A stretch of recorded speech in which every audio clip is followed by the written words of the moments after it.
Hi, future doctors. Welcome to the next class of basics. In this class, we'll see some differentiation. BPC students will face problem mainly with this differentiation. So మాకు differentiation రాస్తారు, integration రాస్తారంట. So ఇప్పుడు differentiation ఎలా చేయాలో చూద్దాం. So derivative of x power n. In mathematics, derivative of x power n, they will write it as n into x power n minus 1 dx. So this is derivative of x power n formula. Now what is derivative of x square? In place of n, 2. 2 into x power 2 minus 1 dx. అలా numbers మార్చి variable మార్చి practice చేయండి. ఇక్కడ నేను ఎక్స్తో చెప్పాను.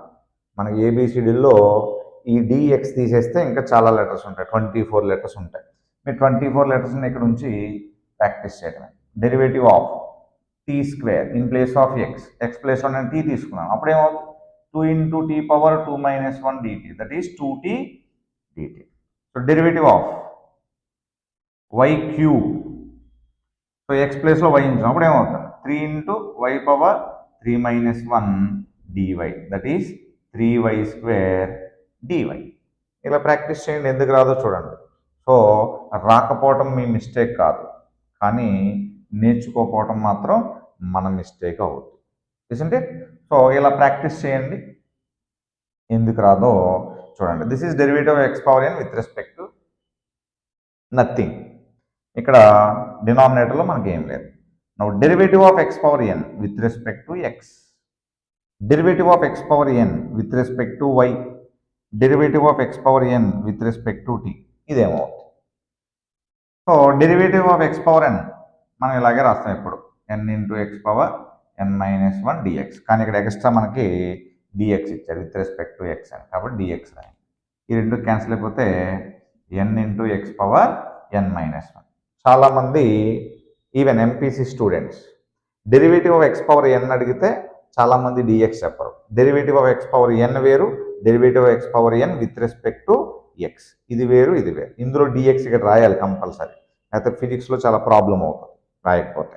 Derivative X power N with respect to Y, ఇదేమవుతుందంటే N into X power N minus 1 DX with respect to ఏం చేస్తున్నాం మనం, Y, therefore DY. ఇదేమవుతుంది? N into X power N minus 1 DX by what we are writing, DT. Isn't? So numerator ఎక్కడ మీకు change అవ్వలేదు, డినామినేటర్లో వాళ్ళు ఏమి ఇస్తే అది రాసాం. ఎందుకంటే ఫిజిక్స్లో డిఎక్స్ బై డిటీని అప్పుడప్పుడు మీరు విఎన్ రాయాల్సి వస్తుంది. ఇంకా మీరు చెలరేగిపోవచ్చు. ఎలాగంటే same problem, derivative of y cube with respect to t అని ఇచ్చారు. అప్పుడు మీరు ఏం చేస్తారు? 3 into y power 3 minus 1 dy by dt. Then what you will get? 3y square dy by dt. So derivative of x square with respect to y అని ఇచ్చారు. అప్పుడు ఏమవుతుంది? 2 into x power 2 minus 1 dx, కింద ఏముందో రాయటమే, by dy. So 2x dx by dy. Isn't it? So this is derivative of x power n with respect to x, with respect to y, with respect to t. Like that they can give anything, ఏదైనా ఇవ్వచ్చు, ఏదైనా రావచ్చు. Isn't it? So ఇది మన ఫిజిక్స్లోకి వచ్చేసరికి ఇలా ఉంటుంది అనమాట. So x is equal to t square plus t అని అనుకోండి. Now both sides you can do differentiation. Derivative of x dx is equal to derivative of t square derivative of t. ఇంకా క్లియర్గా రాయాలంటే derivative of t square plus t derivative of x. ఇరువైపులా differentiation చేసామన్నమాట. మ్యాథ్స్లో ఇరువైపులా square చేయండి అంటారు కదా, అలా. అప్పుడు ఎక్స్పాండ్ చేసాం, derivative of t square derivative of t. So derivative of t square ఇదిగోండి, ఇక్కడ ఇలా చేసాం కదా, టీ స్క్వేర్ ఎన్ ప్లస్లో 2 ఉంది, 2 into 2 టీ పవర్ 2 minus 1 ఏం రాయాలండి ఇక్కడ, డిటి. బికాజ్ మనం విత్ రెస్పెక్ట్ ఏమి రాయట్లేదు, అప్పుడు డిటి మర్చిపోకూడదు. ఇది డిటి మీరు రాయాలంటే సరదాగా డెరివేటివ్ ఆఫ్ టీ పవర్ 1 అని ఉంది, 1 into టీ పవర్ 1 minus 1 మళ్ళీ డిటి రాయాలి. So t power 1 minus 1 0, anything power 0 is 1, therefore 2t dt plus d t. కాబట్టి డిటి అని ఉంటే దాన్ని డిటి అని రాసేయచ్చు. కాబట్టి డిటి కామన్ తీస్తే 2t plus 1 dt. This is derivative of x. ఇదే క్వశ్చన్ మీకు ఎక్స్ స్క్వేర్ అని ఇచ్చారు. X square is t cube plus t స్క్వేర్ని ఇచ్చారు. ఇప్పుడు డెరివేటివ్ చేయండి. Derivative of x square, derivative of t cube plus t square రాస్తే డెరివేటివ్ ఆఫ్ ఎక్స్ స్క్వేర్ ఈ ఫార్ములా అప్లై చేయండి. 2 into X power 2 minus 1 dx is equal to derivative of t cube. ముందు expand చేయండి. So first మనం initial స్టేజ్లో ఉన్నప్పుడు ఇలా చేయాలి. తర్వాత ప్రాక్టీస్ అయిపోతే డైరెక్ట్గా రాసేస్తారు. సో చాలా ఫాస్ట్గా రాసేస్తారు మీరు.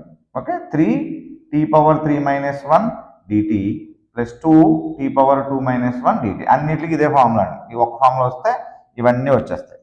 So 2x dx is equal to 3t square dt plus 2t dt. So నేను మళ్ళీ చెప్తున్నాను, డిఫరెన్షియేషన్ మాకు రాస్తారని చెప్పడం కంటే సో నేర్చుకుని ఎందుకు రావట్లేదో మనం చూడాలి. నిజండి, సో నేర్చుకుంటే రాందంటూ ఏమి ఉండదు. మీరు ఎన్ని వేరియబుల్స్ ఉన్నాయో, ఏబిసిడీలు ఎన్ని ఉన్నాయి, A to Z అన్నిటికి మీరు డిఫరెంట్ వేరియబుల్స్ తీసుకుని ప్రాక్టీస్ చేయండి.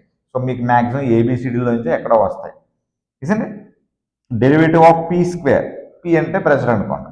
Derivative of p square is 2p power 2 minus 1 dp. So 2p డిపి. So derivative of p square with respect to x అని అడిగారు. ఏమవుతుంది? So 2p power 2 minus 1 dp by dx. So at the time 2p dp by dx. Derivative of p square with respect to PA అడిగారు. అప్పుడు ఏమవుతుంది? 2 into P power 2 minus 1 dp by DP. ఈ రెండు cancel చేయండి, అప్పుడు 2p. So ఇలా మీరు different variables తీసుకుని ప్రాక్టీస్ చేయండి. నెక్స్ట్ ఏం చేయాలో మనం నెక్స్ట్ క్లాస్లో చూద్దాం.